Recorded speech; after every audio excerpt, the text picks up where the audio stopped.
the bird dating theory is a load of crap. And in this video, I am going to tell you 5 reasons why this viral dating trend is not going to work for you in 2025 or 2026, depending on when you're watching this video. If you do not know me already, I am Sam Morris. I am an empowered dating coach who has been helping people heal from their past toxic relationships, rewire their nervous system for the past 10 years. Have you heard of this viral dating bird theory? If you have, drop a yes in the comments, because I want to know how many people have actually heard of this and whether you have tried it. So, bird theory, it's going viral everywhere. I was asked for a quote for a magazine the other day about it, and it is essentially, it's a theory from the 1990s by John Grotman that states you can test how attentive, how interested someone is in you by asking one simple question. And the question is, well, no, it's a statement, not question, one simple statement. And the statement is, I saw a bird today. Any of you that already subscribe to me, follow me, you may have seen me do this on my husband, and I like to test these things out on my husband and my family ever so often. If you haven't seen that, I will put the link somewhere that you can watch that video. But the theory is, like, do they ask you questions? You say, I saw a bird today, and it is a test of whether this person likes you enough to then be like, oh, what kind of bird? Or you don't like birds, or whatever it is. And the main reason that this theory does not work in dating is because someone doesn't know you enough. Like, if you're dating someone, it can work in relationships, but there are other problems with that. If you are dating someone new and they say, I saw a bird today, they don't know you well enough to know that how they're supposed to respond to that, because it's a pretty random thing to say. So if I was dating someone and they said, I saw a bird today, I would be like, oh, that's nice. And then in my head, I would be going, why are they telling me this? What is this about? Because it's pretty random, right? You cannot test whether someone is compatible with you by one simple statement. Which leads me on to point number 2, and the reason why bird theory does not work is because why are we testing people? Why are we not focusing on the way that that person makes us feel? Why do you need a test to see whether someone is compatible with you? Like, if you look at personality tests, opposites attract. You do personality tests around, I am 50% spade, right? And if you don't know what that is, go search it, because I'm not going to explain that in this video. But I'm 50% spade. I am, I think, 20% heart, 20% diamond, and 10% club. And essentially what that means is that I make fast decisions. I'm more likely to make quick and fast decisions, but I am also drawn to excitement, and I'm also drawn to feelings and emotions. And my husband, he is 0% diamond, which essentially kind of says that he's not fun. And I can tell you he is fun. But that doesn't tell me whether we're compatible in any way. There is no test that can do that, other than, how do I feel when I'm with this person? Does my stomach go like a washing machine, or do I feel calm?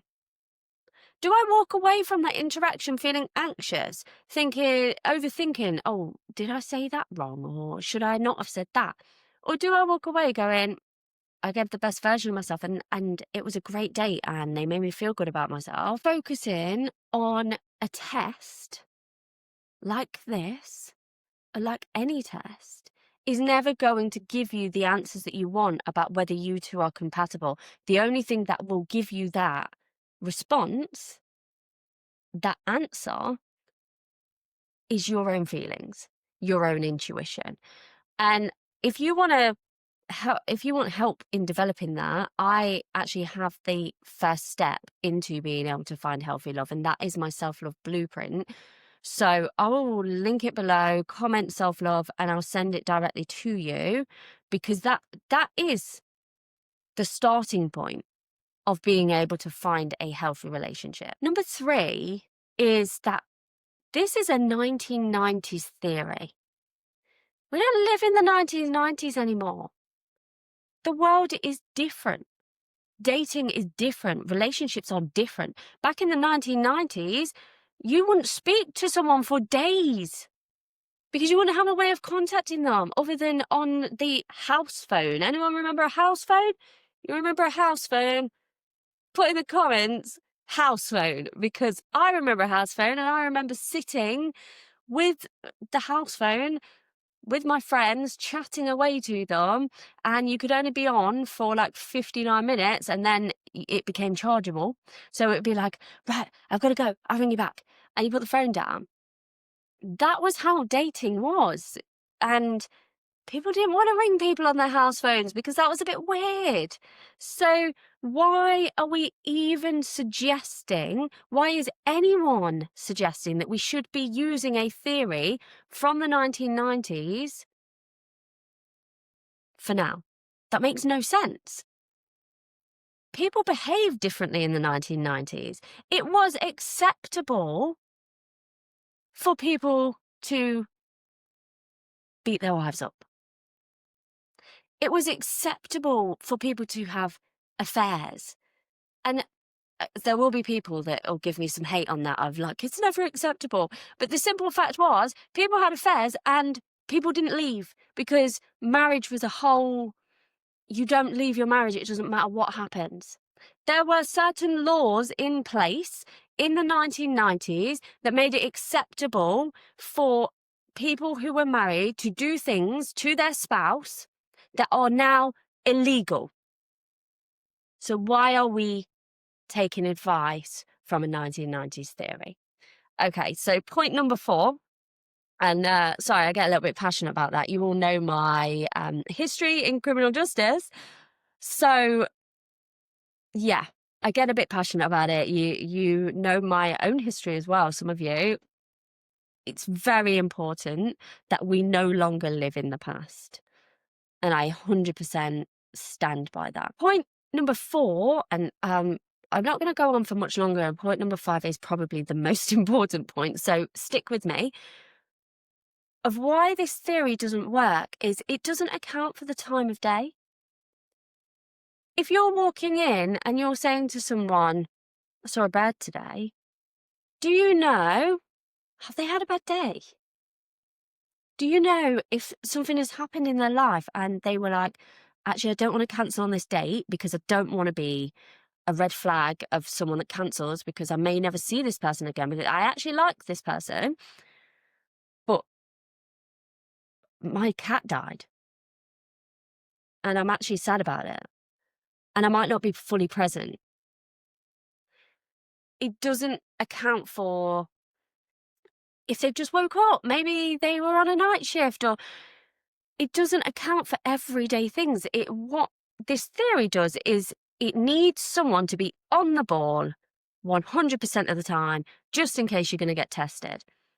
And humans aren't like that. If you think about your day, a week in your life, Monday, you might have a great day. Tuesday, you might not have a great day, but you might have a date scheduled and you don't want to cancel on that date. So you try and lift yourself up, or you try and maybe have some Dutch courage. I never advise that, by the way. But you've had a bad day. You still go on that date. Are you fully present? Maybe not. So bird theory does not account for the fact that humans are not 100% on the ball all the time. And point number 5, and like I say, this is the most important point, What are you going to do with that information?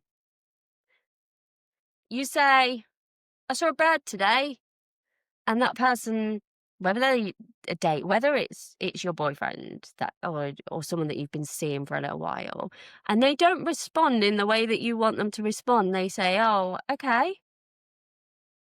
Maybe they're a bit confused. Maybe they actually don't care. Whatever it is. What are you going to do with that?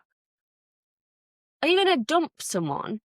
Are you going to not see someone again simply because they didn't say to you, what colour was the bird? What type was the bird? Maybe they don't like birds. If someone said that to me, I'd be like, oh, okay. Did you run away from it? Like, I actually have a fear of birds. So that theory would never work on me. And if Alan had have tried that on me, then we wouldn't be together because I would not have given the correct answer. I would not have been attentive. I'd have tried to move that conversation on as quickly as possible because I don't like birds. Why do I want to talk about birds? This whole video gives me the ick talking about birds. So what are you going to do with that information? And this is the whole thing with tests. When you're testing people, what are you actually going to do with that information? If they don't give you the answer that you want, what are you going to do about that?